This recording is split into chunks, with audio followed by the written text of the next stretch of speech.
반갑습니다. 6년대의 모든 가족과 장병 여러분, 한 주간 잘 지내셨나요? 벌써 온라인 예배를 드린 지 한 달이 되어갑니다. 다행히 코로나의 확산이 조금씩 줄어들고 있고 신병휴가도 풀렸기에 조금은 숨통이 트였습니다. 다만 인원 부족과 누적되어 온 피로도는 여전합니다.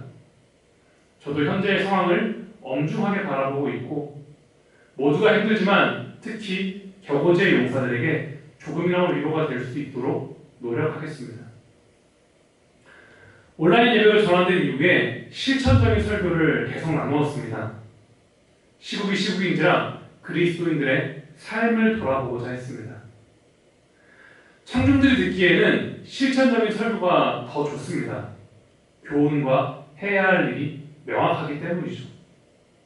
하지만 저는 좋은 설교는 실천적인 설교보다는 복음의 선포라고 생각합니다.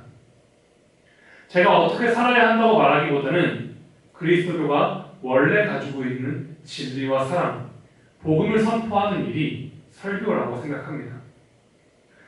그래서 매주 설교를 할 때 여러 가지를 고려하게 되는데 오늘은 실천적인 설교보다는 복음을 선포하고 싶었습니다만 제 삶에 요즘 여유가 없어서 그런지 설교를 쓰는 일이 왜 이리 어려웠는지 잘 모르겠습니다.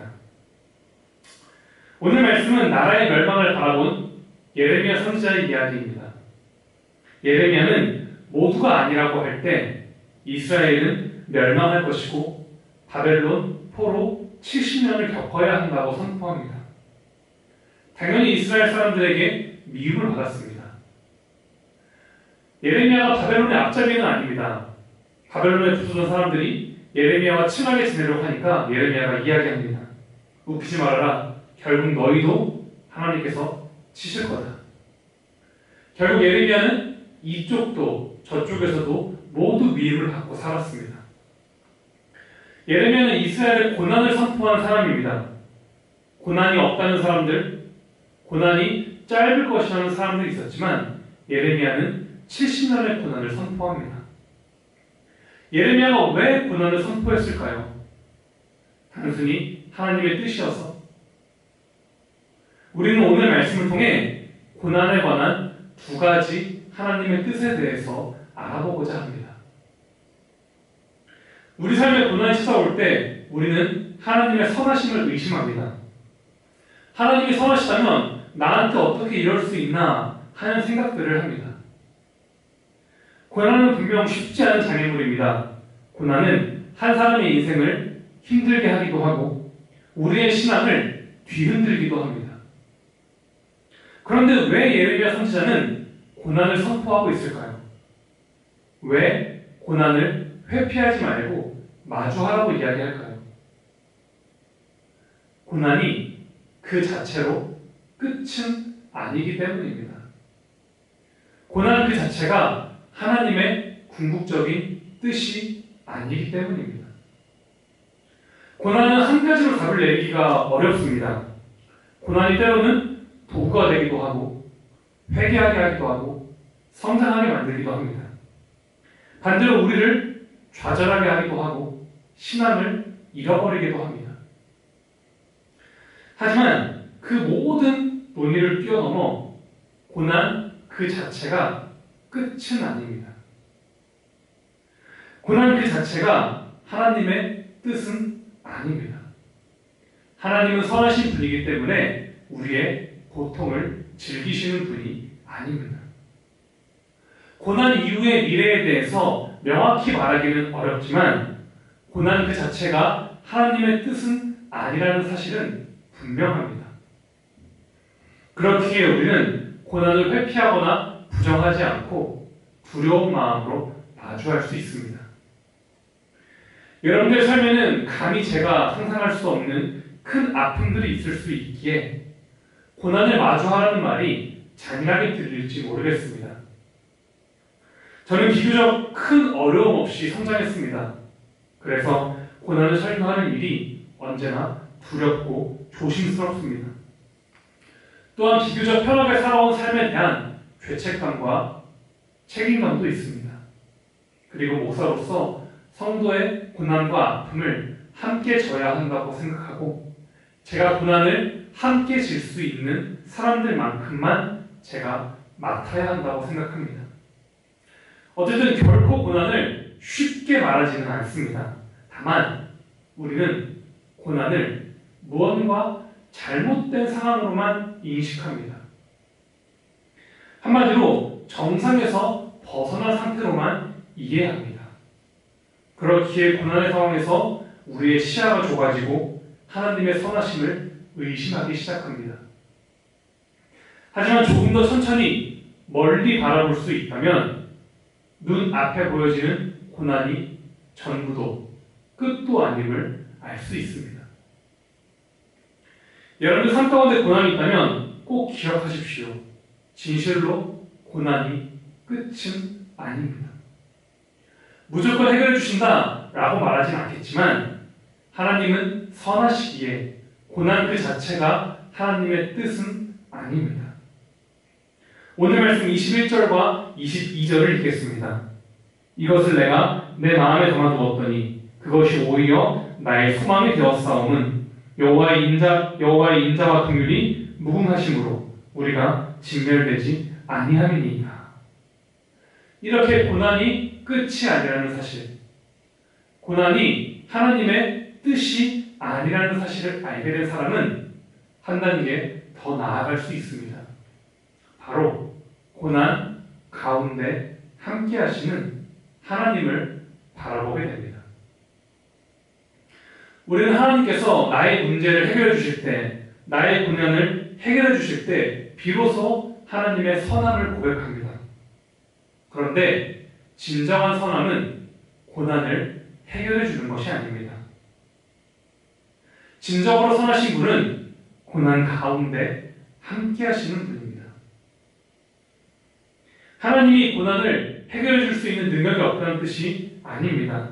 다만 진정한 선함이 단순한 문제 해결인지 아니면 고난 가운데 함께하는 일인지 한 번쯤 고민해 보시기 바랍니다. 저는 오지랖이 좀 넓어서 어릴 적부터 누가 힘들어하면 나서기를 좋아했습니다. 그런데 저는 공감파보다는 해결파입니다. 누군가의 고난을 들어주기보다는 실질적으로 해결해 주려고 했습니다.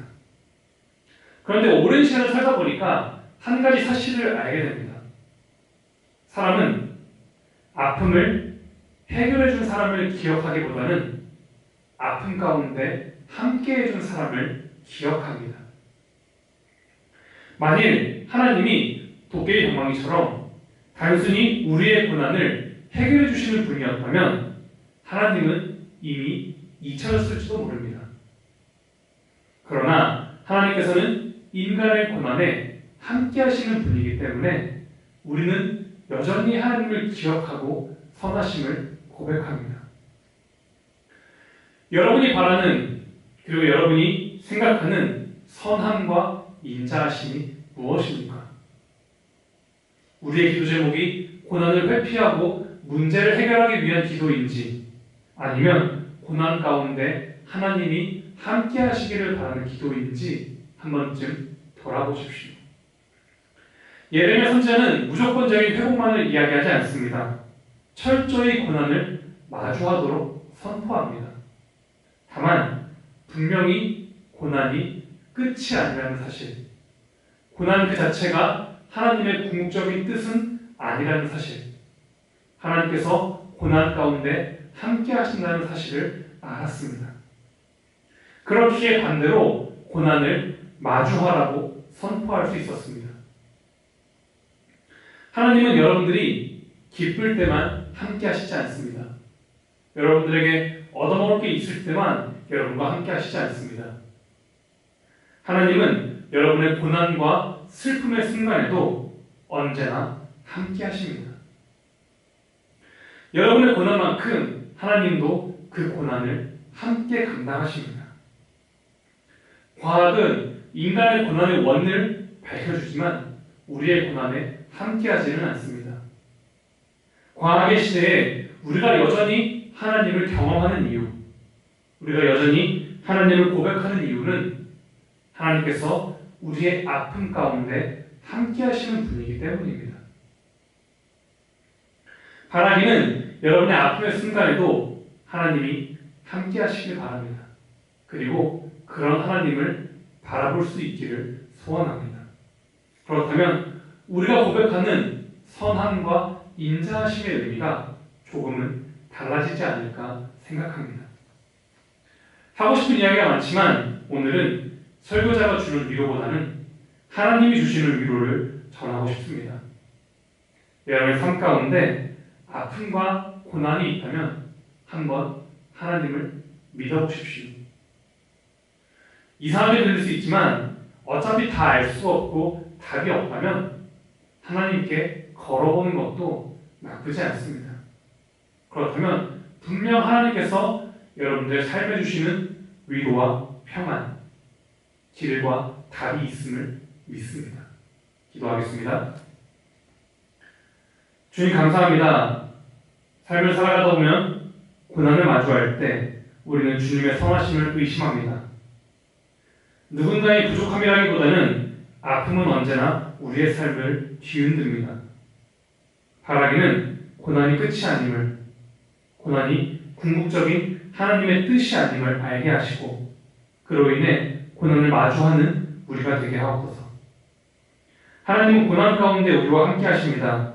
힘들고 지쳐있는 용사들, 또 여러 상황으로 아픔 가운데 있는 사람들이 있다면 주님께서 함께 하시고 위로하시고 그들을 일으켜 주옵소서.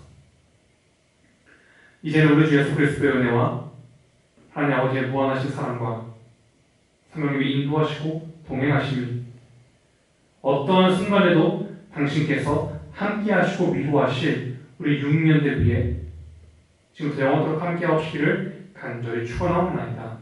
아멘.